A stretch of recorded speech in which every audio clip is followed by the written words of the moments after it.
Buenos días a todos. Muchas gracias al Comité Científico por admitir mi ponencia para exponerla aquí en público. El trasfondo de mi comunicación es relacionar la influencia que existe entre el concepto sociológico de cambio social y la disciplina arquitectónica. Ambas realidades deben ser atendidas por la crítica, pero siempre una vez que se está fuera del proceso del cambio. Y por tanto se es capaz de reconocer el reflejo en la arquitectura del marco social y económico que la construye, sus leyes, sus recursos, sus avances tecnológicos. Por eso, desde la perspectiva de estar alejado de un cambio social concreto, del que ahora reconocemos sus logros, sus fracasos y sus límites, y desde el lema autonomy, entendido como aquello que está fuera de lo que es propio de las normas, trato de reivindicar una serie de trabajos de dos mujeres en la Francia del periodo de entreguerras, unos trabajos donde aparecen subyacentes aspectos como la reivindicación social, la idea abstracta de modernidad, la aportación de nuevas tipologías y su materialización con los medios técnicos de aquel momento. En este punto matizaré que si bien se trata del trabajo de dos mujeres que ahora reconocemos como arquitectas pioneras, en esta comunicación dejo de lado cualquier rastro de perspectiva de género, tan en boga ahora, y propongo centrarme solo en los porqués de unos proyectos con los que trataron de dar respuesta a una situación sociopolítica específica, reivindicando y participando con propuestas técnicas en el cambio social, pero sobre todo posibilitándolo gracias a la materialización de nuevos lugares y programas. Es decir, lo que trato de exponer es que en el análisis actualizado de la obra de estas dos mujeres, el enfoque técnico, arquitectónico e incluso el enfoque de género no es suficiente. Y creo que para su entendimiento conviene añadir lo que está fuera de ellas, de la arquitectura. Es decir, un contexto político que es testigo, pero al mismo tiempo es impulsor de los grandes y rápidos cambios en la sociedad. Desde ese lema, autonomy, entendido con la palabra esta out en inglés, reivindico la política como acontecimiento arquitectónico. Como bien afirma Moneo, a menudo los acontecimientos externos tales como las nuevas técnicas o las exigencias sociales son los responsables de la puesta en marcha de mecanismos para la creación de nuevos tipos. Es decir, la convergencia de procesos sociales junto a los avances técnicos favorecen la indagación programática, tipológica y material en la arquitectura por parte de personalidades exploratorias. Centrándome en las exigencias sociales de aquel momento, haré un breve apunte al contexto social. En 1934 la crisis económica provocó en Francia un intento de poder fascista, igual que había pasado en Italia, que pudo ser abortado gracias a la fortaleza de una izquierda sindical y a la movilización de una despierta sociedad civil representada en partidos democráticos. El Partido Comunista, Maurice Thorez, impulsó la unidad de la izquierda en el denominado Frente Popular, donde convergieron socialistas, radicales y comunistas, consiguiendo la victoria primero en el 35 en las municipales y después en el 36 en las generales. Una vez conseguido el gobierno, Léon Blum, desde su presidencia, trató de contener la crisis económica con medidas inspiradas en el New Deal americano, es decir, aumentando la capacidad adquisitiva de los obreros. Las expectativas eran tan grandes que aquel gobierno fue incapaz de evitar la oleada de huelgas en las fábricas, capitaneadas por movimientos obreros que estaban temerosos de que sus demandas no fueran atendidas con la celeridad que ellos requerían. Ahí vemos, por ejemplo, carteles en los mítines de entonces, donde piden convenios colectivos, 40 horas de trabajo, jubilación, o ese cartel tan curioso que dice: si este fin de semana usted posa su culo en la arena es porque otros lo movieron antes, ¿no? Fruto de aquel caos, en el 36 se firman los acuerdos de Matignon entre el gobierno, empresarios y sindicatos. Las reformas conseguidas fueron una profunda reforma agraria, la reducción de la jornada de trabajo a 40 horas, las vacaciones pagadas y la implantación de convenios colectivos. Es decir, si hacia el final de la guerra la disciplina arquitectónica, su preocupación había sido la reconstrucción de las ciudades devastadas, ahora en época de paz eran los cambios y las reivindicaciones sociales las que ofrecían a los arquitectos un abanico de oportunidades para su progreso, especialmente a los más involucrados ideológicamente, entre los que se encontraban desde distinta posición tanto Charlotte Perriand como Elian Gray. De aquellas reformas, ¿cuáles fueron las que más influyeron en la arquitectura? Pues dos: la democratización del ocio y la democratización de la cultura.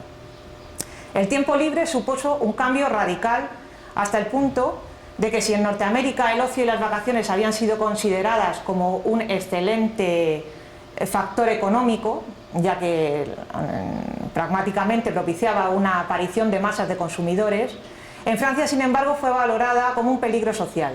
Incluso el propio Le Corbusier consideraba que la conquista legislativa y las horas sin trabajo liberadas eran una amenaza para la sociedad y consideraba al hombre en casa como always a slave, ¿no? Siempre un esclavo. En aquel contexto social, los arquitectos más progresistas miran a Moscú. Charlotte Perriand también. Y en 1931 realiza un viaje a Rusia y se percata de los esfuerzos de los vanguardistas rusos por trasladar sus teorías a la práctica. En aquella estancia visita lugares elegidos por las autoridades, capaces de transmitir al visitante extranjero la creencia en las virtudes del comunismo. Visita fábricas, hospitales, cárceles, etc.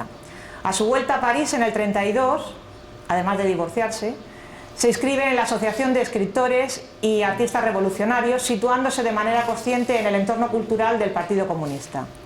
En lo arquitectónico, en ese momento se encuentra proyectando el equipamiento de la ciudad refugio.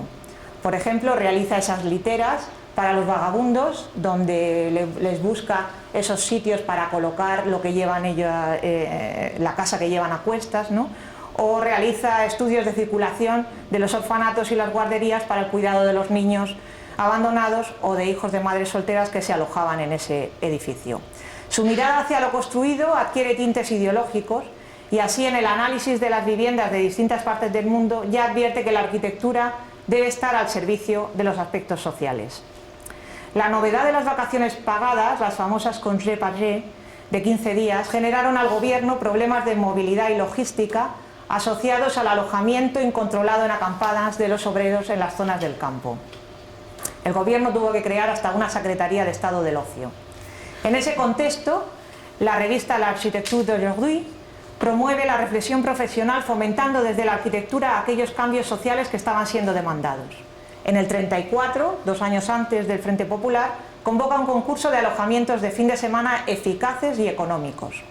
El resultado lo expone al público en una exposición, es decir, propicia ya la demanda, ¿no?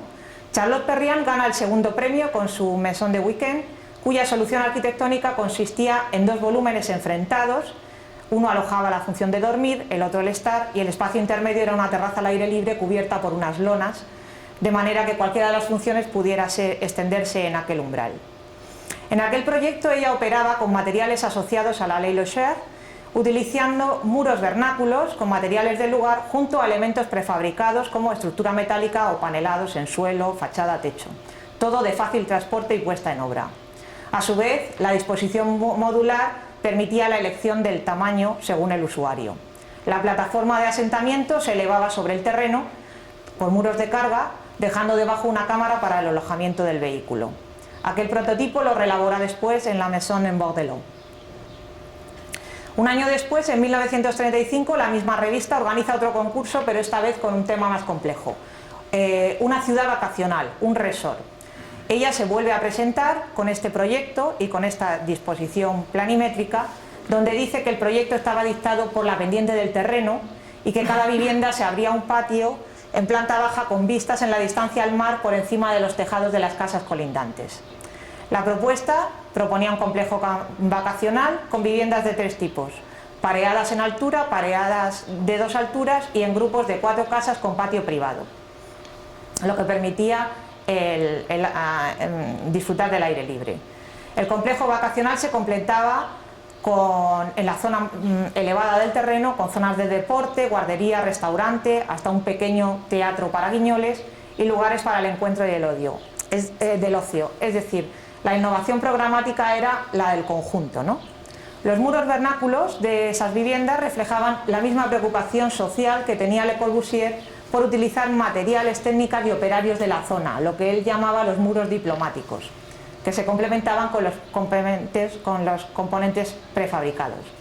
De hecho, Charlotte Perriand para este concurso contó con la colaboración de Pierre Jeanneret, y buena prueba de ello es el grafismo de los muros de piedra en plantas, alzados y secciones, que se parece al experimento de Le Corbusier y Pierre Jeanneret en la Maison Le Char.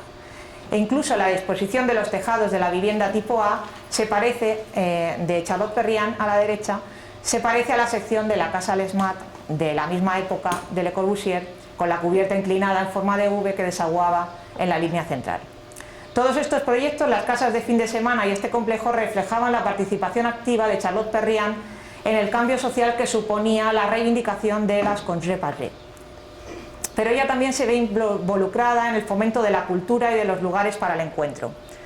La crisis económica y las manifestaciones a favor de la República desembocan en la movilización de estudiantes y de recién diplomados en arquitectura que no tenían trabajo en ese momento. La mayoría de ellos organizan una asociación denominada Los Jóvenes, y casi todos eran miembros del Partido Comunista o de la Asociación de Escritores y Artistas Revolucionarios, de la que Perriand formaba parte. La idea de aquellos jóvenes licenciados sin trabajo fue organizar un centro para la juventud, para su alojamiento y para la cultura, construido por y para los jóvenes. Charlotte Perriand, junto a Pierre Jeanneret, se implica de lleno en aquel proyecto y toma como referente arquitectónico el Palais de los Soviets de Le Corbusier. El programa fue el resultado de un trabajo de cooperación con aquellos jóvenes arquitectos, principalmente Jean Bousseau y André Masson, que proponían alternativas y las exponían a la crítica. El resultado fue un complejo que alojaba una gran sala, restaurante, gimnasio, biblioteca, salas de trabajos manuales e incluso una residencia para artistas venidos de fuera de París, desde las provincias.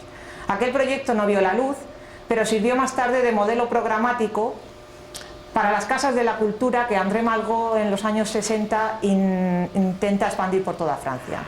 Pero si hasta aquí hemos visto el ocio y la cultura, el tercer aspecto ligado al cambio social en la obra de Charlotte Perriand es la propaganda del pensamiento político. La influencia artística, tanto artística como ideológica rusa, aparece en fotomontajes realizados por ella para la difusión de las ideas del gobierno del Frente Popular. En la exposición Habitation d'aujourd'hui, ella expone, además de mobiliario, un fotomontaje que denomina La Gran Miseria de París, donde visibiliza las condiciones de vida de los obreros. Ella advierte sobre esta exposición: sentía que no podíamos quedarnos únicamente en las propuestas de un nuevo mobiliario, ya que el mobiliario es solo una parte de un todo que abarca la vivienda, la planificación urbanística y las condiciones sociales. Las condiciones sociales para ella son importantes. En ese fotomontaje expone los fracasos urbanos y sociales provocados por la sociedad industrial en una ciudad en plena mutación como París, señalando aspectos como la alta mortalidad infantil, la falta de higiene, el incremento del paro, el abandono de los campos o la discriminación de la mujer sujeta a dobles jornadas de trabajo vinculadas al habitar. Todo ello con imágenes a escalas muy intencionadas y contextos explicativos de denuncia social. En esa misma línea, Philippe Diolet, asesor del ministro de Agricultura del Frente Popular, sugiere a Charlotte Perriand convertir la sala de espera del ministerio en un espacio de difusión de las inminentes reformas legislativas. En aquella sala, ella cubre las tres paredes, mezclando imágenes, estadísticas y planos territoriales de Francia. Los visitantes, ante el impacto del tamaño de las imágenes, comprendían las realidades sociales a las que las leyes del Frente Popular querían hacer frente, como las mejoras salariales, las pensiones y la seguridad social para los agricultores. En el mismo ámbito, Jacques Monnet, ministro de Cultura, le encarga difundir esas ideas en el pabellón de agricultura de la Exposición Internacional del 37. La arquitectura del pabellón está diseñada por otros arquitectos, pero ella expone en aquella planta en estrella de 9 picos que tenía un diámetro de 40 metros, y con la colaboración de Fernand Leyer compone de 18 paneles en los que usa imágenes de diversa procedencia. Coge imágenes y las compone para expresar las preocupaciones políticas, como la de la Francia agrícola o la Francia industrial. Los eslóganes incluidos mostraban los logros y los objetivos perseguidos por una política que estaba escuchando las reivindicaciones del cambio social, como en el campo como en la ciudad, convenios colectivos, limitación de la jornada de trabajo, jubilación de trabajadores mayores, alojamiento, vacaciones pagadas o legislación social. Si hasta aquí he repasado los aspectos políticos de la obra de Charlotte Perriand, ahora veremos cómo desde una posición mucho más discreta, en proyectos teóricos, fruto de autoencargos derivados de una propia investigación, Elian Gray atiende y sugiere aspectos relativos a aquel cambio social en el que también está inmersa. Durante la década de los 30, ella experimenta con proyectos de dimensiones mínimas, repetición de módulos y sistemas prefabricados. El trasfondo de todas aquellas investigaciones proviene de sus lecturas de León Trotsky, cuyas frases anotaba en sus cuadernos, pero también de los pensamientos de Engels respecto a que para los trabajadores de las grandes ciudades la libertad de movimiento debía de ser la primera condición de la existencia, ya que la propiedad de la tierra solo suponía una traba. Por eso Elian Gray propone, por ejemplo, esta casa elipse, un prototipo de vivienda prefabricada, ligera, modular, a elección del usuario, capaz de asentarse en cualquier territorio elegido. En aquellos experimentos referidos al hábitat mínimo aparece también el aspecto político relevante de la época, la reivindicación del ocio, del tiempo libre. Y así, junto a Jan Badovici, proyecta esta tienda de campaña, que no es más que una respuesta arquitectónica a la situación de miles de trabajadores acampando por todo el territorio francés en sus estrenadas vacaciones. Era una época en la que miles de personas cogían los trenes hacia la costa y la campiña francesa. Por eso, en 1936, ella elabora la propuesta de un centro de vacaciones donde concentra todo su aprendizaje previo, al servicio de la causa social, solucionar el alojamiento estacional de los obreros en sus vacaciones y evitar al gobierno los problemas aparecidos en las acampadas sin ordenación ni servicios básicos a lo largo de todo el territorio. Ella misma dice: ahora que las vacaciones pagadas son universalmente reconocidas, una piensa más y más en el tiempo de ocio, facilitar vacaciones tan necesarias a individuos y familias de recursos limitados. El objetivo es agrupar a los acampados que tienen cada vez más dificultades por acampar en terrenos privados, estaban acampando en territorios privados. Las instalaciones del lavado también son necesarias, ya que incluso en sitios de camping designados la higiene es a menudo rudimentaria. Ella intenta solucionar eso con este proyecto. Situado en un terreno hipotético entre dos límites, una carretera nacional y una línea de costa, a la entrada incluía oficinas, un dispensario, el parque general de los vehículos, y al interior disponía dos tipos de alojamiento: un hotel de carácter permanente destinado a personas solteras y a parejas sin hijos, y una segunda área para familias con viviendas temporales basadas en la casa que había proyectado la casa elipse, desmontables y trasladables en función del número de ocupación. El programa se completaba con un gimnasio, un edificio-restaurante, una zona de juegos y un teatro al aire libre, y hasta un trampolín en la línea de costa. El edificio del hotel se sitúa perpendicular a la línea de costa y su disposición en planta era la de un corredor continuo con dos salas, unas de ellas con habitaciones orientadas a un flanco y las otras al otro, por eso está en perpendicular, para que todos tuvieran vistas al mar, y la planta se desarrolla linealmente con la sucesión de habitaciones a las que se accede por el pasillo, y en cuyo centro está el núcleo vertical y la zona de duchas y lavandería común. Su preocupación social le hace proponer desde la arquitectura una gran variedad programática, y así, por ejemplo, en el edificio del restaurante, aparte del sótano para cocinas, bodegas y lavanderías, organiza en la primera planta un restaurante self-service para precios asequibles para los obreros con menos poder adquisitivo, y en la planta primera un restaurante full service con salida directa a una terraza que servía también de salón de baile y de cine al aire libre. El programa, como he dicho, se completaba también con un teatro al aire libre. El emplazamiento disperso en el terreno de las distintas edificaciones y la aleatoria agrupación en planta de las viviendas temporales, de las viviendas elipse que vemos ahí en el centro, y esa desconexión entre los edificios permanentes, delata también las carencias que tenía Elian Gray en los conocimientos sobre estructuras o sistemas de conformaciones urbanos. Este proyecto fue expuesto en el pabellón de Tiempos Nuevos de Le Corbusier, en la exposición del 37, ya que la íntima asociación de ocio y vivienda reflejaba la preocupación por aprovechar el potencial social de reducir a 8 horas la jornada de trabajo. Le Corbusier no duda en incluir este proyecto de Elian Gray tanto en la exposición como en el famoso catálogo d'Escagnons des Munitions, Merci de l'Orgie, s'il vous plaît, ¿no? El último proyecto de Elian Gray, aunque es en otro contexto social, tiene que ver con una de las ideas fuerza de aquel Frente Popular que se retoma años después, la descentralización de la cultura, que se hace realidad en Francia en el periodo de posguerra. Se trataba de reacciones antielitistas al término cultura. Ella dice, el alma del proyecto es transformar y mejorar las condiciones de la gente. Las horas de ocio se incrementarán con la automatización del trabajo. Son muchos los que intentan encontrar maneras de ayudar a los trabajadores a emplear su tiempo libre mejor. Ella propone este edificio para ello. Con estas intenciones compone un proyecto ambicioso en una fragmentada composición, organizando un auditorio, biblioteca, restaurante, zonas para artesanía, y distribuido en varios niveles conectados por lobbies, aunque lo más innovador del proyecto es su cubierta, creando al exterior un graderío al aire libre que enfocaba hacia una escena. La simbiosis interior-exterior del conjunto ayudaba a la multifunción y a que al mismo tiempo pudieran realizarse 2 espectáculos a la vez, uno al interior de la sala y otro a la intemperie. De nuevo, el detalle en el programa demuestra la intensa labor de búsqueda de nuevas configuraciones arquitectónicas que ayudaran a incipientes relaciones sociales en su utilización funcional. En definitiva, y como conclusión, podríamos decir que el conjunto de los proyectos de estas arquitectas en la Francia de aquellos años podría asimilarse a la imagen icónica de la doble helicoide ascendente de la que hablaba Luis Castro Nogueira en su libro La risa del espacio, cuyos componentes son la suma del espacio y el tiempo social. Un helicoide plegado que aborda conjuntamente lo objetivo y lo subjetivo en la convergencia de 2 curvaturas.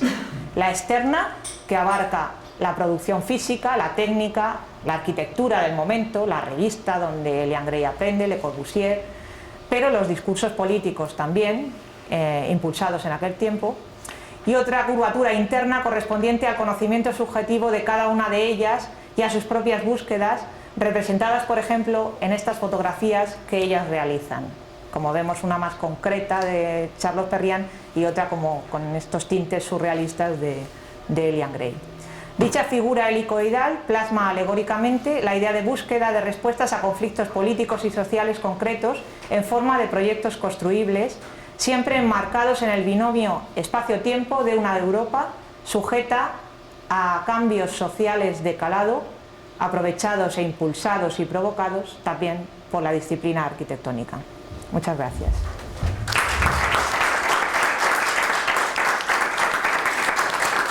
Bueno, buenos días. Quiero agradecer al comité organizador por haber aceptado la comunicación que voy a presentar.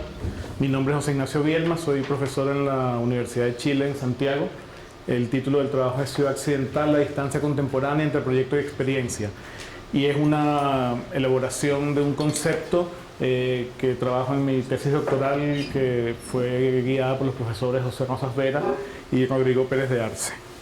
En el fondo, cuando nos referimos a Ciudad Accidental, un poco en el contexto de la conferencia en que estamos, me doy cuenta, a partir de lo que hemos trabajado hasta ahora, que podríamos decir que la arquitectura es tan autónoma, o sea, empezando con el término out, como lo propone la conferencia, que lo que quiero presentar de alguna forma evidencia que incluso la arquitectura se produce fuera del ámbito de ella misma, es decir, que de alguna forma hay experiencia arquitectónica que se produce al exterior de la práctica disciplinar convencional, lo cual podría parecer obvio porque yo quiero elaborar a partir de este concepto de ciudad accidental. No me refiero a la autogeneración paramétrica ni al diseño asistido por computador o una serie de aplicaciones de conocimiento que están generando forma arquitectónica, sino más bien estoy hablando de los lugares cotidianos de la ciudad, esos lugares donde de alguna manera la ciudad se evidencia como un producto ajeno al discurso arquitectónico convencional, al discurso urbano y arquitectónico de las academias, y de alguna forma se evidencia un descalce que no es más que el producto de, valga la redundancia, los modos de producción actual. En ese sentido, ciudad accidental es una noción más que un concepto y tiene que ver evidentemente con la palabra accidente. ¿Qué es la ciudad accidental? ¿Será un error? ¿Será una equivocación del proyecto? En ese sentido quiero traer como ejemplo el plan de Baker y Lutyens para Nueva Delhi entre el año 13 y 30, que evidentemente era una aplicación del urbanismo colonial en la India y que de alguna forma quería mostrar el poder inmenso del imperio británico sobre el territorio, porque sin embargo un error táctico de aproximación al proyecto produce un error arquitectónico y urbano tan evidente como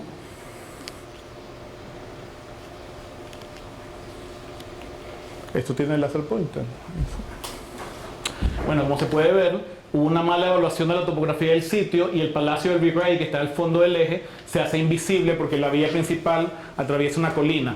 Todas las perspectivas evaluativas del proyecto habían sido hechas a vuelo de pájaro y de alguna forma no hubo manera de prever esto, sino solamente cuando se implementó la obra.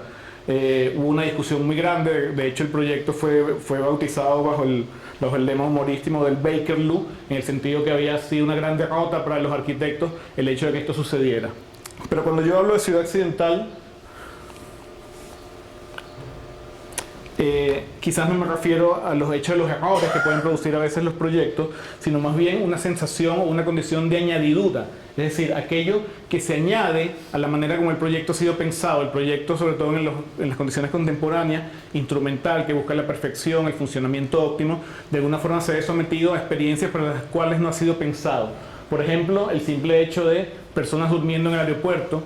Un aeropuerto que se supone que es una estructura absolutamente eficiente, no está de ninguna manera pensada para situaciones donde normalmente y cotidianamente se dan situaciones que no son excepcionales, sino que al contrario son comunes. Las personas duermen en los aeropuertos, las personas esperan a sus seres queridos en el aeropuerto, las personas se dan situaciones afectivas en el aeropuerto para las cuales el aeropuerto no ha sido pensado. O si pensamos en la fotografía de la izquierda, la situación simplemente convencional o cotidiana de la ciudad, donde cualquier encuadre fotográfico va a estar sometido más a lo desordenado o lo aparentemente desordenado que lo ordenado. O sea, la idea de la ciudad ordenada, de la ciudad perfecta, de la ciudad proyectada que opera de manera regular, básicamente es una idea que no existe. Es como si la ciudad esencial no existiera y de alguna forma cada encuadre posible de la ciudad estuviera compuesto por una serie de añadiduras o de condiciones contingentes. Otro ejemplo donde se ve esta condición de añadido, que es, bueno, si se quiere, bastante común o que puede como impactar en una primera aproximación, es por ejemplo en las represas hidráulicas o en las represas con fines termoeléctricos. Como ustedes sabrán, son territorios, son valles que son inundados a partir de cálculos hidrológicos o cálculos hidráulicos para acumular grandes volúmenes de agua con fines de consumo humano, con fines de producción energética, y en ocasiones estas represas, por conveniencia, tienen que colocarse en sitios donde existían antiguos poblados. Este es el caso de la represa Benito Juárez en México, en Oaxaca. Y en las situaciones de sequía extrema, por ejemplo, esta es la segunda vez que esto sucede, el agua baja a tal punto que el poblado que antiguamente existía emerge. Evidentemente esto es una condición que no ha sido pensada desde el proyecto de ingeniería hidráulica, la emergencia o la reaparición de este poblado, y se convierte en un evento turístico, en un evento humano, el cual entonces es visitado, la gente navega hasta la iglesia, se mete adentro en un pequeño bote, nadan, etcétera, y se da una situación, una práctica, vamos a llamarla territorial, de paisaje y de ocio, que no ha sido pensada desde la instancia proyectual que da lugar a la represa, que es una instancia puramente técnica. En otro caso, el proyecto en Uribante Caparo, en Táchira, Venezuela, un poco lo mismo, el antiguo poblado de Potosí emerge parcial o totalmente con las sequías extremas. Estamos hablando de periodos de cada 10 o 20 años, de repente el agua baja totalmente, la iglesia aparece y se convierte entonces en un lugar de peregrinación, de nuevo sin haber sido pensado o como una condición, como queremos decir, accidental a lo que sucede normalmente en el proyecto. Entonces, en el fondo, esta condición accidental evidentemente se relaciona con la palabra accidente, con el término accidente, que etimológicamente se compone del término a, que es el prefijo a, y la palabra cadere, o sea, es decir, es aquello que sucede al lado de las cosas. Lo accidental es lo que no define lo esencial, lo que lo acompaña, lo que permite que lo esencial se manifieste ante la experiencia, pero no lo define, no forma parte de su definición. En ese sentido, hay una oposición aristotélica clásica entre sustancia y accidente, donde la esencia es lo inmutable de los objetos y lo accidental es lo cambiante. También podríamos decir que lo accidental es aquello por lo cual los objetos se manifiestan como otros ante la experiencia. Es decir, por eso mismo lo accidental es lo contingente, lo cambiante, lo catastrófico, lo siniestro, lo que siempre de alguna forma debe ser evitado o debe ser controlado. Por ejemplo, en el caso de, pensemos un concepto sencillo, concepto cuervo, cuando decimos cuervo todos pensamos quizás en un pájaro color negro, pero sin embargo somos capaces de pensar en un cuervo blanco, y eso no hace que deje de ser cuervo. Es decir, el accidente de alguna forma nos hace cuestionar cuál es la definición del objeto que se está definiendo, valga la redundancia, o nos hace pensar qué define el término cuervo. ¿Es un código genético? ¿Es el hecho de ser pájaro? ¿Es el hecho de ser color negro? Y vemos como hay también una dialéctica entre lo accidental y lo sustancial que es muy inestable y cambiante. En ese mismo sentido podríamos preguntarnos cómo podemos aplicar la definición de accidental o el concepto de accidental al hecho ciudad. ¿Existe una ciudad esencial? ¿Existe una condición esencial del urbano a la cual podamos referirnos para entonces decir qué la compone como objeto y qué es aquello que se le añade? Evidentemente la respuesta es no, y de alguna forma tenemos que estar pensando que la ciudad como objeto esencial, como objeto cercano, es un hecho que nunca ha podido ser constituido como tal, y que de alguna forma lo accidental también será una condición como inestable o cambiante. Existe de alguna forma una ciudad sin esencia, una ciudad de las experiencias múltiples, que es un poco lo que quiero representar con estas imágenes.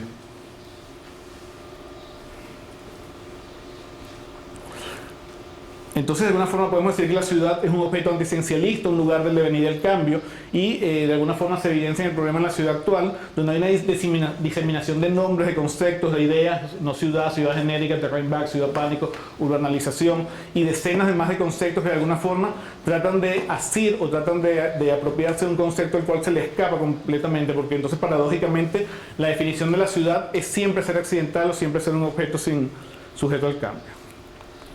Entonces nos preguntamos cómo convertir esta noción de ciudad accidental en un concepto operativo, cómo hacer crítica con la noción de ciudad accidental. La ciudad accidental no es un concepto tampoco que sale de la nada, hay ciertas referencias o ciertas ideas en las cuales nosotros trabajamos para poderla como determinar o de alguna forma como trabajar. Hay, por ejemplo, una referencia previa a Robert Venturi en Complejidad y Contradicción. Robert Venturi habla de la producción urbana por diseño, que es la producción urbana por proyecto convencional, y la producción urbana por accidente. Para Venturi, la producción urbana por accidente, él la ejemplifica, por ejemplo, como en la imagen de la izquierda, en los elementos urbanos donde se da un gran contraste de escala, donde simplemente, por ejemplo, en el caso de la iglesia de la Trinidad en Wall Street, esta iglesia se ve como atrapada, rodeada por edificios de gran altura que se han desarrollado sin ningún tipo de miramiento respecto a su presencia previa, y se da un hecho urbano que no ha sido previamente pensado por nadie, sino que de alguna forma se da por la acumulación contingente de una serie de situaciones, de los sistemas de producción, de las normativas, de las necesidades de cada proyecto. En el caso de la derecha, muestra una imagen del capítulo Naturaleza como Arquitectura, del catálogo de Rodofsky, Arquitectura sin Arquitectos, del año 64, porque justamente en la exposición de Rodofsky se supone que él está tratando de exponer una serie de, como él dice, arquitectura sin arquitectos, es decir, arquitectura producto de, vamos a llamarlo, condiciones culturales, condiciones vernáculas, arquitectura en su momento exótica, y desde el punto de vista que nosotros planteamos, la única verdadera arquitectura sin arquitectos que aparece en esa exposición es un capítulo que él llama Naturaleza como Arquitectura. ¿Por qué? Porque estos hechos naturales, como por ejemplo la ciudad de la muerte o grandes árboles que él presenta en la exposición, son hechos que verdaderamente han sido producidos no por el hombre, sino han sido producidos por procesos distintos a los procesos culturales, y que de alguna forma Rodofsky evalúa o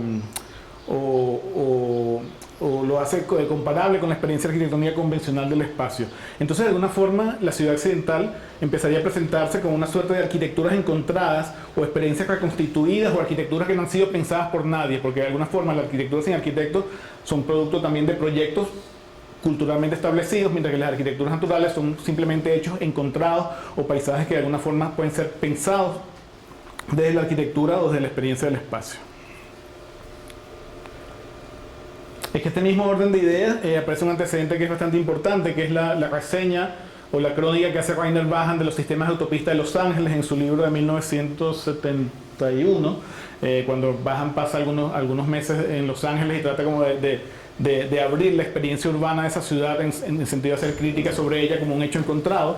Y de alguna forma Bahan describe las autopistas de Los Ángeles como primero espacios estéticamente relevantes, que era algo que hasta el momento no había sido dicho, o sea, como la estética ingenieril o la estética espacial de alguna forma se hace presente en la autopista. Luego usa la palabra obra de arte para referirse por ejemplo, a los enlaces, a los intercambiadores viales. Describe también la autopista como una práctica cultural de la ciudad, es decir, la manera como la gente se mueve, como opera en la autopista, como disfruta el espacio, como de alguna forma está integrada al conocimiento urbano, también es para Banham un hecho relevante, y lo describe como un modo de vida urbano válido y coherente. Entonces, en ese sentido, para Banham también la autopista empieza a operar como esta suerte de paisaje encontrado o de ciudad accidental, como yo lo describo, que de alguna forma empieza a ser una experiencia a ser descrita a posteriori desde la arquitectura y el urbanismo, cuando fue pensada evidentemente en términos puramente ingenieril. Entonces, de alguna forma la autopista puede ser pensada como lo que nosotros denominamos un proyecto altamente instrumental. Es decir, es un proyecto que está regido básicamente por modos objetivos, por modos cuantitativos de cálculo y determinación del territorio, pertenece al ámbito de las infraestructuras. Es el modo imperante como se desarrolla la ciudad actual. Entonces nosotros vemos como la ciudad actual de alguna manera se desarrolla a través de condiciones instrumentales y que las experiencias urbanas o las experiencias espaciales empiezan a ser residuos, empiezan a ser accidentes que empiezan a acompañar estos proyectos. Cuando hablamos de proyectos instrumentales nos referimos a infraestructuras, ingenierías del territorio, a muchas expresiones de la vivienda económica, los suburbios, las renovaciones urbanas, las grandes superficies comerciales, los parques temáticos, es decir, espacios urbanos o espacios arquitectónicos que están pensados con unas lógicas productivas como muy claras y en los cuales las experiencias estéticas, las experiencias culturales son profundamente reducidas o profundamente simplificadas.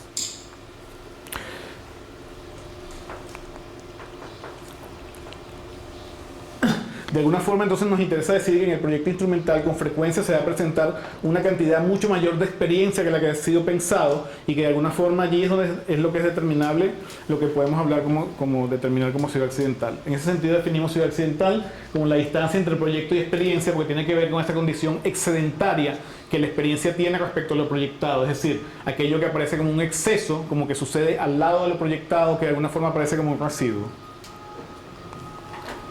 De nuevo, volviendo al ejemplo de la autopista, es profundamente claro que la autopista es un proyecto instrumental, como se observa en la imagen de la izquierda, es un proyecto que ha sido trabajado a través de la superposición de unas geometrías complejas y muy específicas sobre el territorio, que es incapaz de atender a la escala de lo local, que de alguna forma se determina en dos escalas contrapuestas, la escala de los volúmenes o las demandas de tránsito y las escalas de las posibilidades del vehículo, la distancia de frenado, los radios de curvatura, las velocidades de circulación, los performance específicos, y que por lo tanto la autopista no puede trabajar la escala intermedia. Entonces, de alguna manera, la autopista se piensa como capas que se van superponiendo en un territorio que no es representado para su proyecto. Es decir, la autopista entiende la ciudad como una topografía, como una condición tridimensional de estructuras, la cual va a ser simplemente omitida, transformada, o de alguna forma se le va a aplicar una tabula rasa en los lugares donde la autopista necesita pasar. La autopista, adicionalmente como proyecto, también pretende dominar la experiencia visual en la medida que nos dice que debemos estar atentos al camino. Se utilizan los altos contrastes, los colores blancos sobre negro, la señalética normada, etcétera, etcétera. Y ahí muestra esa instrumentalidad y esa supuesta intención de dominar nuestra experiencia como usuarios, y donde supuestamente nosotros debemos ser incapaces, no debemos distraernos de la percepción del territorio. De hecho, el modelo ideal de autopista no sería el de arriba, donde son ejemplos de Santiago de Chile. En el de arriba vemos una autopista que va como enfilada hacia esa montaña, donde esa montaña produce como un paisaje accidental, sino más bien la de abajo, la cual sería la condición de túnel. La autopista ideal es un túnel que une distintos lugares, en los cuales esos lugares no participan en la construcción de experiencia. Sin embargo, el resultado de la autopista es la percepción del territorio de unas lógicas nuevas, la colonización de lo visual, de nuevo, añadidura accidental de experiencia que no ha sido pensada desde el proyecto. Ahí entonces el concepto de ciudad accidental de alguna forma se explica como condiciones externas que de alguna forma aparecen como oportunidades o como condiciones de transformación o de percepción que de alguna manera han sido simplemente encontradas. Estos son ejemplos de Caracas. Y de nuevo ejemplo de de Santiago de Chile. De hecho, dentro de la discusión entre lo autónomo y lo heterónomo que también hemos tenido acá, vemos como la autopista trabaja en esos dos niveles, trabaja en el sentido autónomo, en la medida que construye espacio propio, en el sentido de las intersecciones, los puentes, los muros, produce un espacio que puede ser describible arquitectónicamente, pero también produce un espacio heterónomo en la medida que, como vemos en las otras imágenes, se van percibiendo hechos territoriales que son externos a ella, es decir, se trabaja la percepción o se produce la percepción de su propio espacio, pero también la percepción del espacio externo. Ya. Entonces, de alguna manera, el concepto de ciudad accidental nos puede servir para establecer una suerte de crítica al proyecto como tal, al proyecto instrumental, en el sentido de que vamos a entender el proyecto como un conjunto de límites. Esta crítica del proyecto no es nada novedosa, solamente que nosotros tomamos el concepto y lo empezamos a tensar con algunos autores, vamos a llamarlos clásicos, como Michel de Certeau, que habla que evidentemente el proyecto es un saber específico, particular y que siempre es parcial, y que por lo tanto las prácticas urbanas están destinadas a superponerse a ese proyecto y de alguna forma dar nuevas lecturas.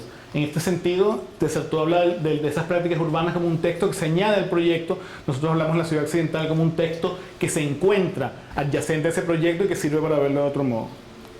También Henri Lefebvre habla del proyecto como un plan en el doble sentido de un dibujo y también en el sentido de algo que se planifica y se piensa a futuro y que de alguna forma es sobredeterminista y que siempre es parcial. Lefebvre habla de las representaciones proyectuales como representaciones sesgadas, como representaciones hegemónicas que de alguna forma no ven la complejidad en su totalidad. En el mismo sentido, Foucault habla del proyecto como un instrumento de dominación y que en el sentido el proyecto siempre simplifica porque el rol del proyecto es la gestión de la ciudad a través del control de sus accidentes. Entonces, de alguna forma, la ciudad accidental serían los lugares donde el proyecto fracasa en un sentido quizás no explícito, sino en un sentido, si se quiere, subversivo, en el momento en que el proyecto se encarga de unas cosas, mientras que la experiencia de ciudad accidental de alguna forma permite ver o permite hacer evidente otras. Un poco se vería en este gráfico, en la parte de abajo vemos como el proyecto establece unos límites en la realidad que observa y de alguna forma hay una realidad exterior a esos límites, que como vemos arriba, esa realidad queda de alguna manera residual o de alguna forma sobrante, y sobre esa realidad entonces existirá la posibilidad, como vemos en la cadena, de seguir aplicando nuevas visiones proyectuales, pero siempre habrá, si se quiere, una realidad excesiva, una realidad residual, el cual el proyecto convencional no puede atacar. Esto se ve muy claro, por ejemplo, en el caso de las vallas publicitarias. Las vallas son estructuras que con frecuencia se colocan hacia ese residuo visual que produce la autopista, tratando de captar la atención, y de alguna forma se aprovechan del accidente de la autopista, de las visuales que se escapan, para entonces colocarse como un proyecto adicional, pero ellas a la vez aparecen como estructuras accidentales, como estructuras que hablan de nuevas oportunidades, la valla como edificio, la valla como elemento que se eleva y que permite una visión sobre el territorio, la valla como un anverso, el cual de alguna forma no tiene ningún tratamiento y sin embargo se expone sobre la ciudad. Como ustedes entenderán, la valla tiene como dos caras, una cara instrumental, que es la que transmite el mensaje, y una cara accidental, que es la que queda como expuesta sin ningún tipo de definición proyectual. Entonces queda como en evidencia esa idea del proyecto como límites, en los cuales nosotros decimos que el proyecto tiene los límites en el sentido de enunciados, que son como condiciones epocales que el proyecto enuncia o dice para justificarse, como los objetivos, como las condiciones instrumentales que quiere cumplir, como las técnicas, que son las posibilidades que el proyecto puede aplicar, y como las representaciones, que de alguna forma son las parcialidades que el proyecto ejecuta, por ejemplo en el caso de la autopista, para poder como trabajar la realidad. Y ya bueno, ya para terminar quisiera leer como el último párrafo. La ciudad accidental se presenta como una capa persistente de polvo que se posa una y otra vez sobre las cosas que se pretenden perfectas. Aunque se piensa frágil, insiste en afirmar con su presencia indeleble que la performatividad de lo pensado, que los límites impuestos por el proyecto no operan casi nunca. Deja en evidencia que el proyecto omite por sus representaciones siempre parciales y que en esas omisiones emerge la oportunidad de experiencias inéditas sujetas a la crítica, la representación y la incorporación de sentido. Ya, gracias.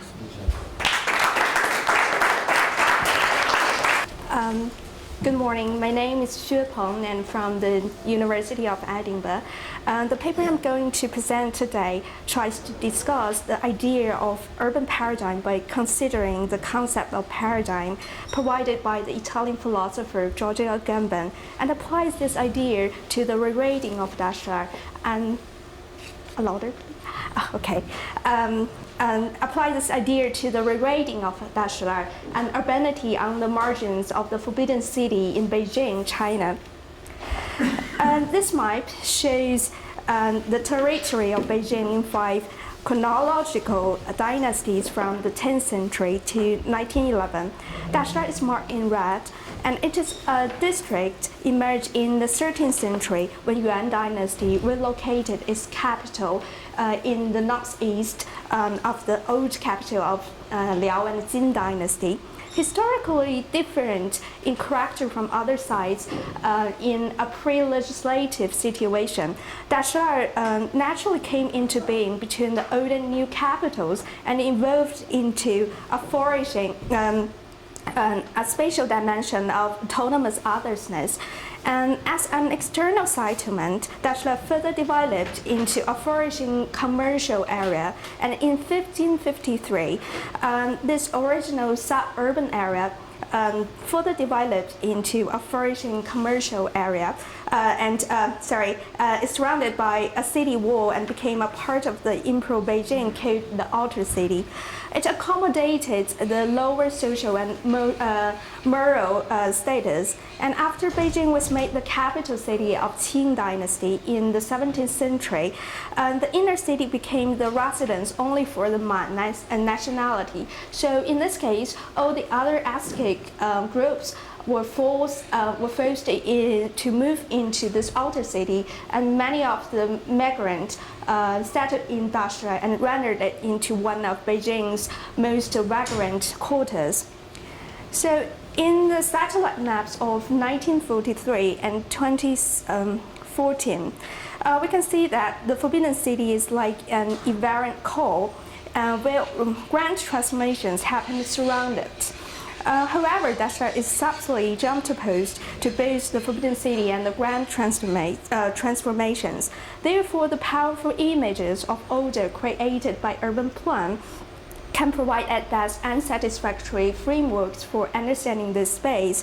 So in this context, Daxia began to be considered as a critical problem for urban design. And because of its heterogeneity, always shows less comprehensibility, and this feature can be easily damaged by incautious urban practices. So this dilemma requires us to think Daxia in a different way. So that's to say, it not to be regarded as the remit of the typological framework, but rather an alternative urbanism. So, in this sense, the question should be how to give the richness of Daxia some credibility or verify some kind of paradigm.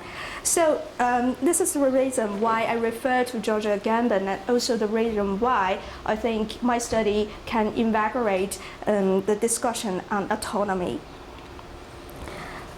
In this presentation, I've opened up my rewriting of Daxia first and then fit myself into the discussion of autonomy later. So it is kind of reverse way to present my paper. So according to Leffertov, each intertextual reading is a rewriting, a revised interpretation of a preceding stretch of text. So in this sense, my reading of Daxia is a rewriting in order to approach the intelligibility of its heterogeneous architectural formality. So however, this rewriting is never easy because it has a history of 600 years, so there's so many narratives and histories to look at. So to deal with this difficulty, time is considered methodological. The time that Daxia has gone through can be briefly divided into 4 epochs. So the first is the Imperial epoch, it's before the 1912, and the second is the Republican period, it's from 1912 to the 1949, and the third is the Communist period from 1949 to 1978, and the last one is the Contemporary epoch, or we can call it as post-Mao epoch, so it's after the 1978. So during the Imperial epoch, China persisted in a monolithic religious and political concept Beijing then became a notable piece of ideological text. However, its material form never arose to give a framework to the lives of individuals. Therefore, the way how the urban society understood the city was not so dynamic or heterogeneous. So, as the Chinese scholar Zhu Jianfei summarized on the right, those unofficial rating is kind of a typology of straightened notes. In contrast, the Republic in Beijing became increasingly uncertain of itself, even though efforts were made to replace the past with a Western modern model. To integrate Beijing into the modern economic and political world system, there was already an abstract concept pre-exist before new streets were opened up. Even if the plans and projects were unsuccessful, the principles were still expected in the behavior of individuals. However, the ordinary craved the old goods in old forms to reformulate what the new state had imposed on them, which presented active creativity. Dashlar particularly presented itself as a space of productive marginality. However, in the communist period, Beijing observed a dramatic decline of this kind of prosperous creativity. There was a particular interpretation of the past and a more certain future offered by the ambitious nation state. So the city therefore began to be reshaped as a kind of constant narrative. However, the contemporary medium shows a trend that the state-led paradigm is less dominant. In this context, Dashlar as an external area is given the chance to coexist with a state structure. So to some extent, the contemporary medium is comparable to the Republican medium regarding the lack of dominant state-led paradigm. In this sense, in order to understand how those historical districts should work, the urbanity of the Republican Dashlar may remain paradigmatic. Thus, the study looks into the data of Dashlar from the Republican medium rather than look through the whole theories of histories. To comprehend the particular process of material and cultural production that characterized Republican Beijing, the Chinese scholar Dong Yue has proposed a theory of recycling. This theory disagrees the idea that the past only survives as fragments without meaning and is merely significant at ethic level. It also perceives the idea of invention of tradition provided by Eric Hobsbawm and Therese Raja. She argues that their theory is conventional for solely considering the past liberated into new symbolic use. Instead, she looks into the fragments still remain in the realm of modern but are utilized by the ordinary in their daily life. In this way, the theory of recycling replaces the opposition between the modern and the tradition by a more dynamic relationship. In this context, Tianqiao, a newly emerged urban space adjacent to Dashlar, catches the interest of Dong. Before her, there had been a lot of viewers had offered their readings of Tianqiao. However, they always began with a version of older plan that might have came from other parts of the city, Shanghai or Japan or even the West. Different from those readers, Dong tries to discover the logic in the activities they're in. This diagram shows the agency of recycling identified by Dong Yue's interpretation. The part enclosed in green in the center is visible for all the visitors. It consists of a big second-hand market with a reputation of dishonesty, and various entertainment performers with true mastery or unique skills. Given a sense of freedom and competition, not only the sellers or performers, but also the buyers and audience recognize that they could have a chance to win, and social status is no longer decisive regarding this win. So in this way, the spirit of Temple Fire is institutionalized, and its festivity is located in space, not in time. Don't notice that the trading of material goods and the selling of bodily skills were often integrated at Tianqiao. The connection between them is best illustrated by the medicine sellers who concocted shows of martial arts or wrestling for their potential customers. So in this photo, it shows Niu Maosheng's performers. He is one of the patent medicine sellers during that period. He always attracted a big audience by pulling a large ball with extremely hard swing. But the purpose of this demonstration of strength is to sell his muscle building pills. And this performance is only a kind of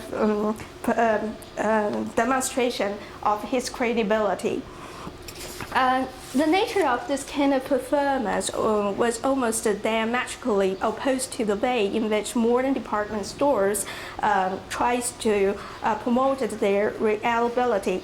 As for the latter, such theatricality was regarded as dangerous and contrary to the foundation of trust on which commerciality stands. Nevertheless, Tianqiao was still part of the general system of the city as a whole.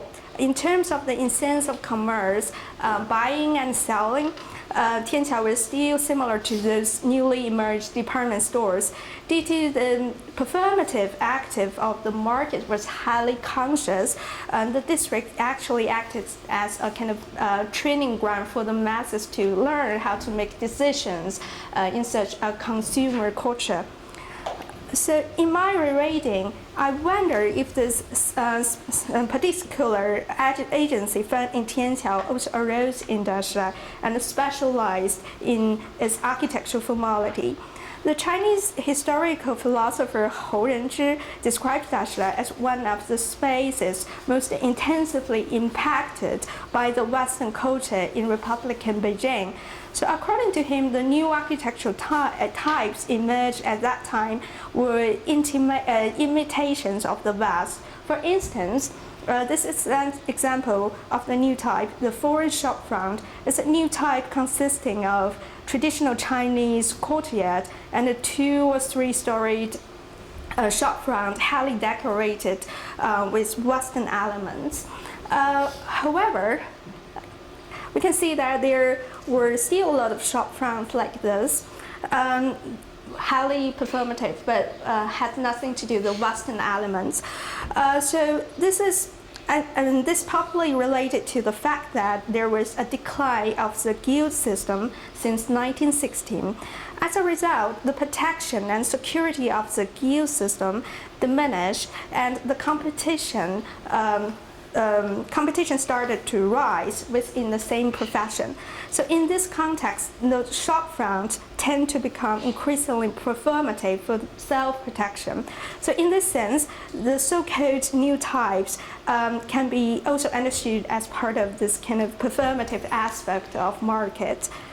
So this is the plan and section of Ruifuxiang, a very famous silk shop standing alongside today's Daxia commercial street. It is a typical example of the new type proposed by Hou, as I mentioned.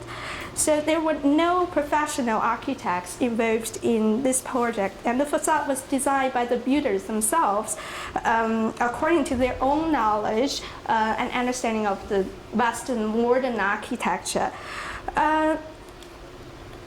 Because of the intricate composition and curvings, along with other temporary decorations, the facade of Ruifuxiang showed its power in the commercial competitions. Even after the Republican era, this performative facade still characterized this commercial architecture and remained distinct as a demonstration of its commercial competence. So these are the photos taken in 1950, and you can see that the facade was decorated with the national flags. And these are the photos taken in 1951. It was decorated with the slogans propagating the Korean War. And these are the photos taken in the 1960s. You can see the stars and other kind of things. And these are photos was taken in last year and this year, respectively. So even though the form looks like that it is political, but the essence of this kind of decoration is more of commercial. So it seems that the Western elements are only part of the performative aspect of this facade. In that sense, the foreign shopfront is not so ideological as it was presumed to be. By linking Dong's interpretation of Tianqiao and the architectural formality of Dashla, the theory of recycling has been extended to the field of architecture. In the everyday life of Republican Beijing, freedom was perceived by the ordinary without forgetting the necessity. On the one hand, anonymity and theatric quality became central to good business. On the other hand, the consumers affirm themselves through aesthetic battle between desire and knowledge. This paradigmatic relation came into the configuration strategy of the shop in Dashla, contributing to the autonomy of the architectural project at that time. And these architectural projects, through themselves, constructed the formal and the political sense of the city, and therefore became a precondition for the later westernized urbanization. Conventionally and errorly speaking, a paradigm is a representation of an ideal. In this sense, what we see in a particular sense, a particular instance does recur elsewhere because it is believed that there's a common type exists period to the particulars. So in architecture, the term typology can be said to belong to this rational and philosophical language. However, Agamben articulates more precisely the moment of a paradigm and recognizes that it's neither the ideal nor the sensible, but another singularity besides them. In other words, a paradigm should exhibit a sense of autonomy, but doesn't necessarily hold any truth itself. Then the nature of a paradigm should be ontological rather than ideological. Agamben further argues that the historicity of the paradigm lies neither in dichotomy nor in synchrony, but in a crossing of the two. In this sense, a paradigm cannot exist alone and has to feed on other coexisting paradigms to be a paradigm.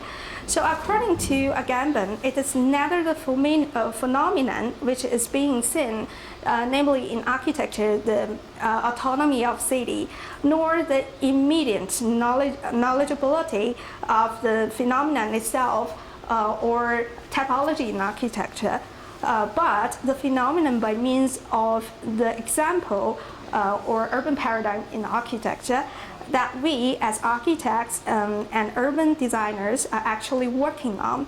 So what Agamben allows us to proceed our thinking on autonomy in architecture is the articulation that an urban paradigm as well as autonomy should also be considered as ontological. Autonomy is only presented at the very moment when architecture exhibits something of its own value as an urban paradigm. However, an urban paradigm is never absolutely autonomous or completely self-generated. Conversely, the autonomy presented through an urban paradigm has to be associated with other coexistent sites of autonomies. So in short, An urban paradigm is a sophisticated interpretation of the city based on the reading or writing of its architectural formality. The aim of this interpretation is not to legitimate the architectural form, but to exhibit its intelligibility. Therefore, an urban paradigm can be framed in various ways, ideologically, politically, or creatively. Then it should be valuable to look at various sides of autonomy in architecture by considering many parallel conditions and coexistent narratives. So, to explore Daschler as an urban paradigm, my reading is only a start of that. Okay, so thank you very much. Good afternoon, my name is Anna Cavalcanti. I'm a PhD candidate at the TU Delft. And in the article Autonomous Architecture, I try to understand space production in the favela through the labor process of its inhabitants and also the labor practices of its inhabitants.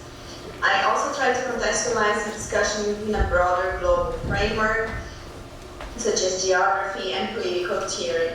It means that I understand that favelas can no longer be classified as informal settlements, but that we must understand favela through both the dynamics of the formal city and the informal process of urbanization.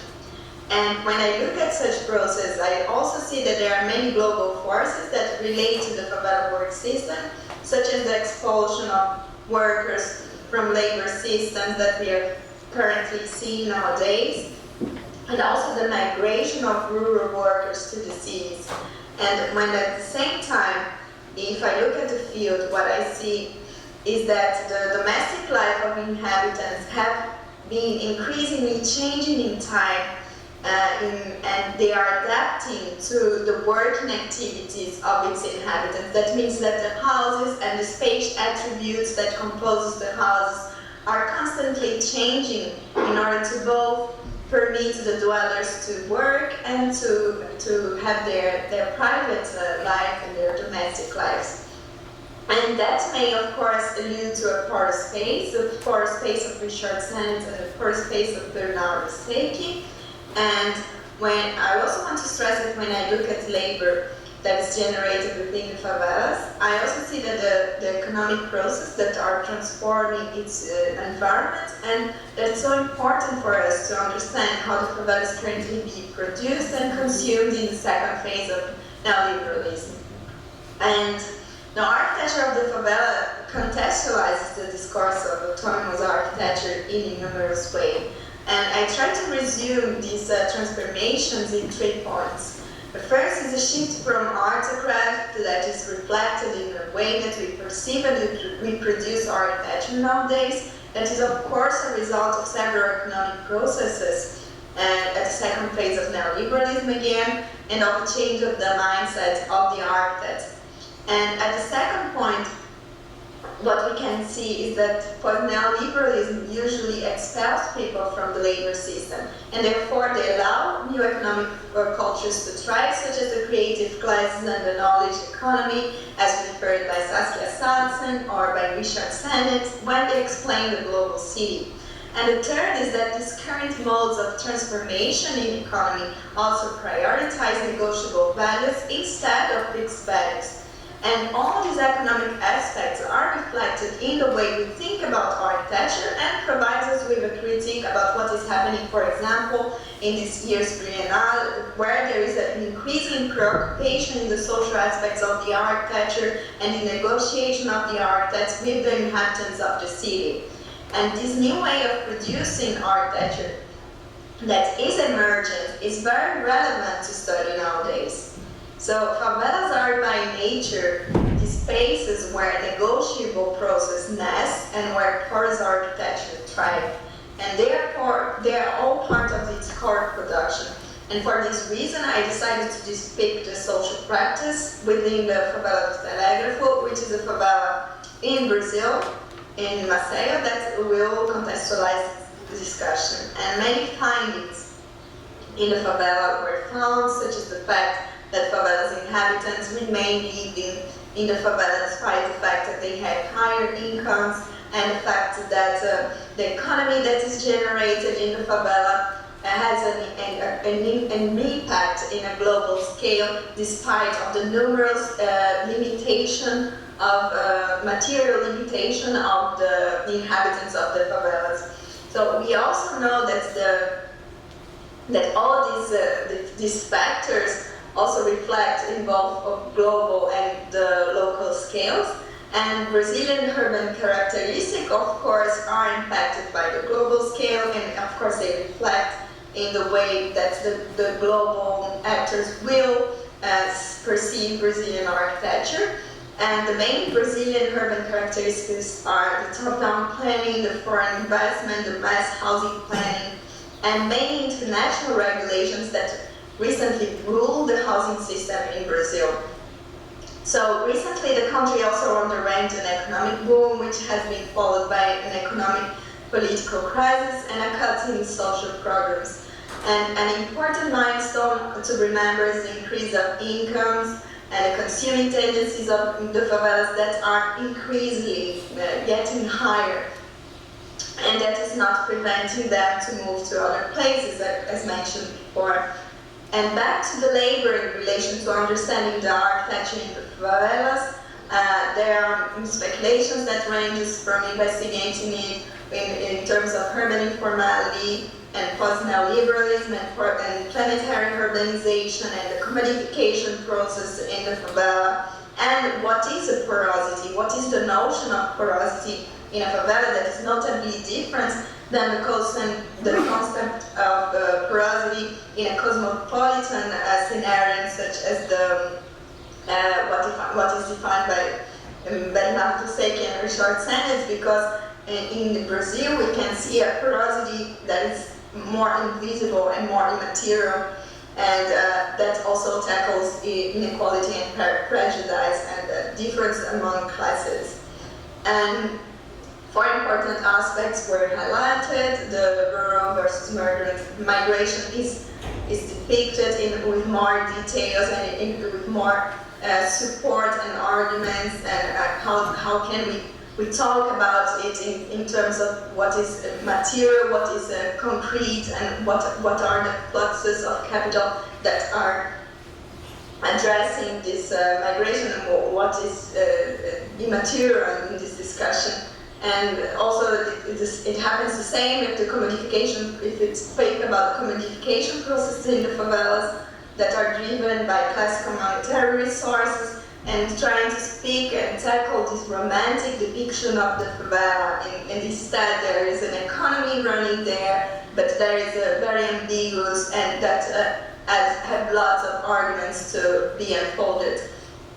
And also the planetary urbanization, in which I try to explain with a thesis of symbolic versus materialist investments, and that means that there is a huge attraction of people to move from the rural centers to the urban environments, but when they move there, their incomes are very low, or very little in respect to people that already are established in the cities. So there is this desire to go to the city, which lets hopes and opportunities of labor, but at the same time, in terms of capital and in terms of material that is produced, there's no way to sustain a living system in the city because of the difference in terms of incomes of the people who live in the rural setting and the incomes of people who already work in the city, which was referred by Abrams as 10 times higher in the cities. And the result of the discussion is that the negotiable values produced in informal economies are increasing and being flexible and incrementing. And this incrementability is also reflected in the way that we plan the dwelling system, and that we think about the housing in the favelas, in which scarcity and which inequality that is present in the favela becomes a novelty and becomes also a commodity in current scenarios.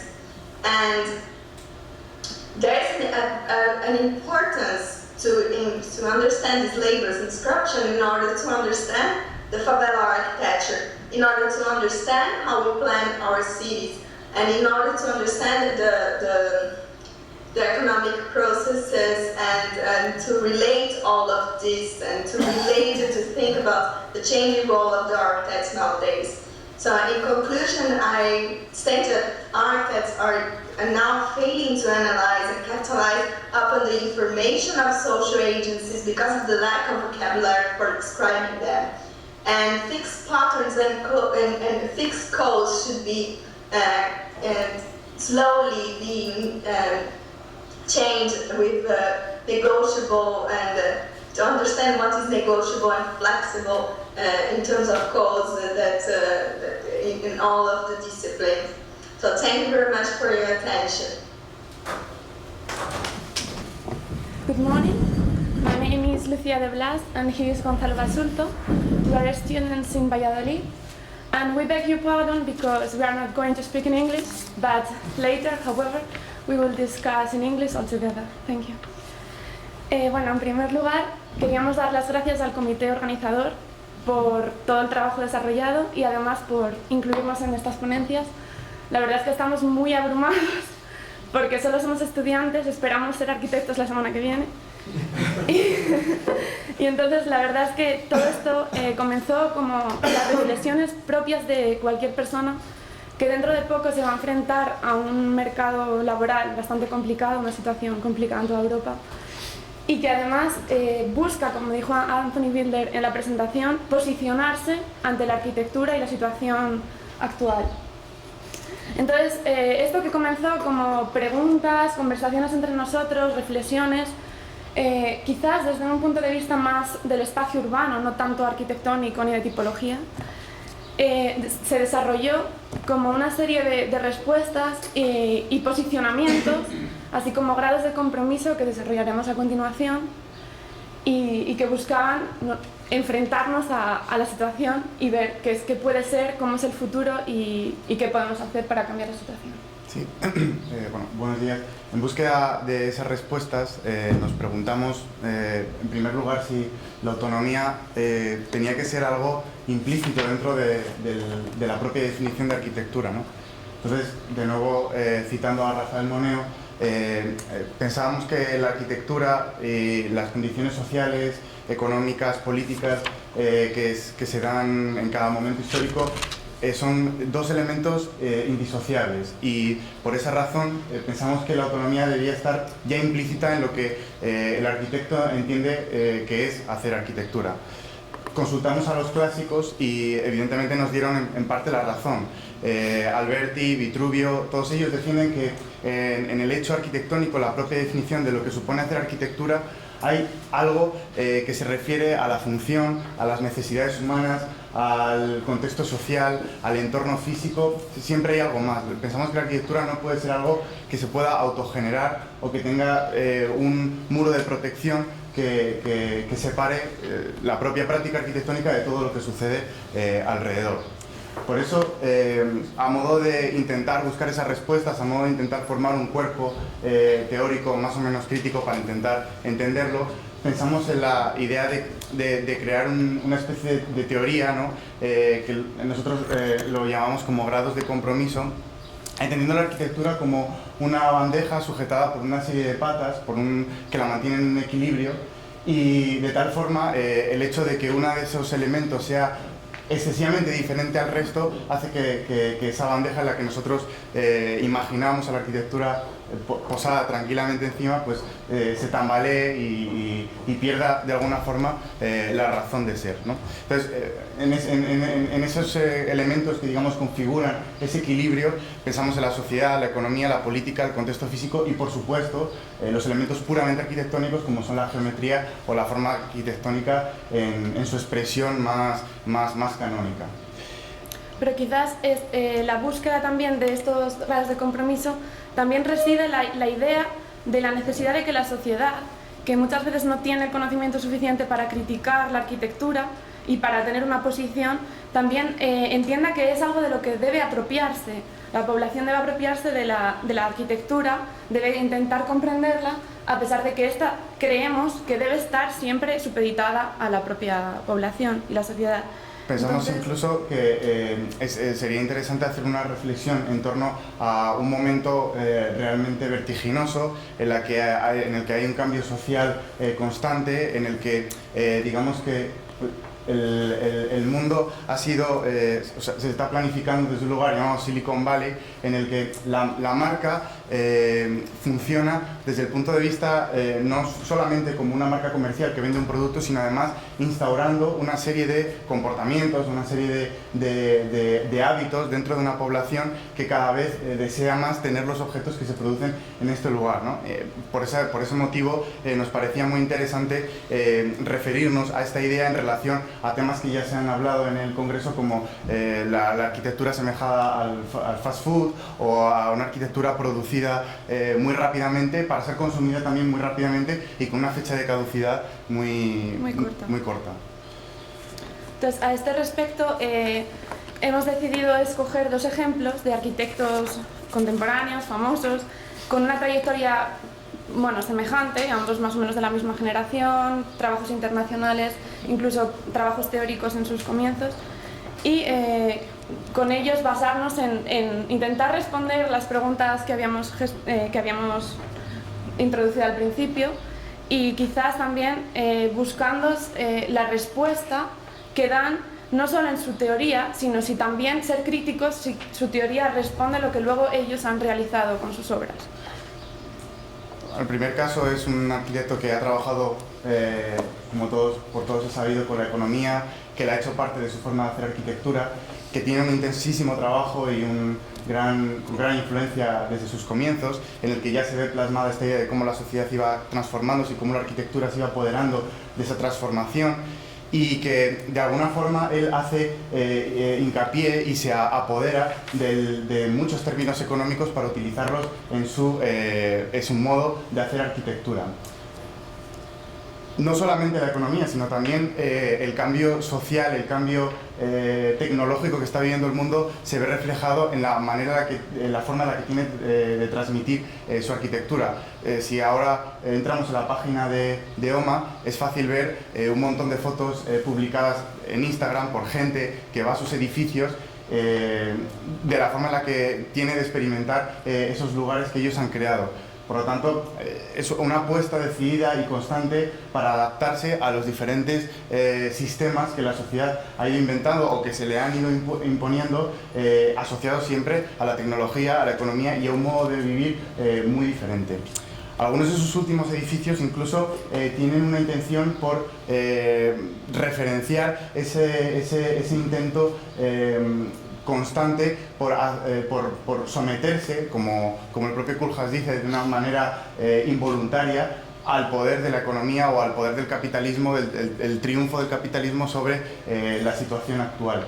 De alguna forma, la Fundación Prada es un gran icono de estos, no solo por el constante trabajo que ha hecho Koolhaas para Prada, sino también por la voluntad de convertir elementos que no tienen nada que ver con la economía, que no tienen nada que ver con la moda, que no tienen nada que ver con ciertas partes de la sociedad, en elementos pues puramente comerciables y vendibles. Cómo hacer que unas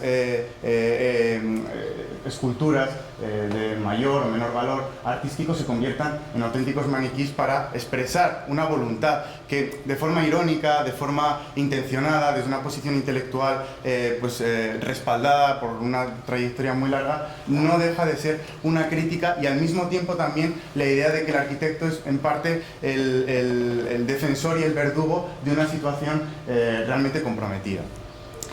Y con Richard Rogers, realmente la situación comienza con una preocupación por su ciudad, por Londres, que comienza con el cambio de milenio y la situación del abandono de muchas zonas marginales de Londres, de determinados proyectos especulativos en puntos situados estratégicamente en la ciudad, y de cómo una ciudad que tiene mucha gentrificación pues ha ido perdiendo perdiendo sus beneficios en favor del dinero, de las empresas, de las multinacionales.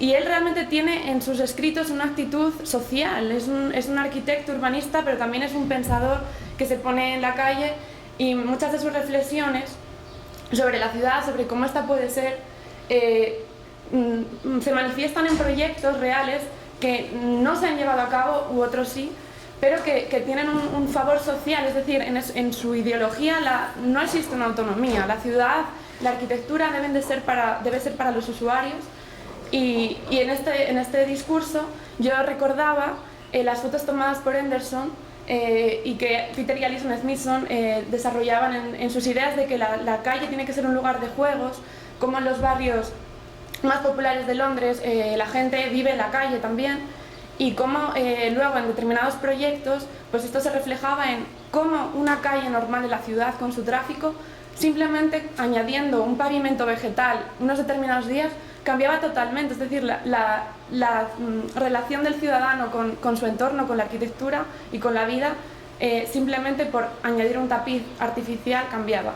Y esto en su arquitectura también aparece la idea de que la ampliación de la National Gallery al final fuese también una gran plaza cubierta en la que Trafalgar Square se ampliase y ampliasen los límites del museo, y fuese como intentar introducir a la población londinense en aquello que les pertenece, que es la cultura y que en realidad también es universal. Y sin embargo, en muchas de estas reflexiones, en los últimos trabajos de Rogers veíamos una contradicción, porque estos esquemas y el dibujo son de una de sus últimas obras, el One Hyde Park, que está situado en el corazón de Londres, en la zona más burguesa entre Chelsea y Mayfair, justo al sur de Hyde Park. Era un solar vacío que podía haber sido un añadido al parque, la entrada desde Knightsbridge, las calles históricas de Londres, y sin embargo se ha acabado convirtiendo en uno de los edificios de lujo que bueno, esto es una noticia, pero podríamos haber traído muchísimas otras. Hay algunas que dicen que el edificio está totalmente inhabitado porque las tasas y los precios solo pueden ser solo pueden ser pagados por jeques árabes, y bueno, está ahí, ¿no?, el dilema de cómo un arquitecto que realmente siempre ha estado enfocado en lo social, al final acaba construyendo el edificio de viviendas más caro de Inglaterra. O sea, enfrentando dos ejemplos que a priori tienen muchos elementos para discordar entre sí, nos hemos dado cuenta que hay una trayectoria paralela en la que ambos, comenzando desde un trabajo teórico respetado y con grandes influencias dentro de la teoría y de la crítica arquitectónica, han evolucionado hacia un trabajo práctico que en muchas ocasiones se ha enfrentado a sus propias reflexiones intelectuales, a sus propias reflexiones teóricas, y de alguna forma también ha llegado a contradecir muchos de los conceptos que ellos han defendido. En el caso de Koolhaas, saliendo de forma airosa, diciendo que no había otra escapatoria, no hay otra escapatoria, sino que ser un verdugo más del proyecto económico y social que se instaura con el triunfo del capitalismo. Esto genera la pérdida del equilibrio que antes mencionábamos, y la pregunta de cómo la rapidez del mundo hace que este equilibrio cada vez se vaya perdiendo más y más rápido, y bueno, al final las conclusiones son que hay que seguir haciéndose preguntas y buscar nuevas formas, porque al principio se nos ha olvidado decir que el artículo al final tuvimos que recortarlo porque nos generaba otro artículo más, que sería posiciones enfrentadas a esto, y como otros arquitectos, quizás más ya referidos a lo que hablábamos ayer de sensaciones, Peter Zumthor, Anupama Kundot, pueden dar otras soluciones y otras respuestas contemporáneas a lo que vivimos actualmente. Muchas gracias. Muchas gracias.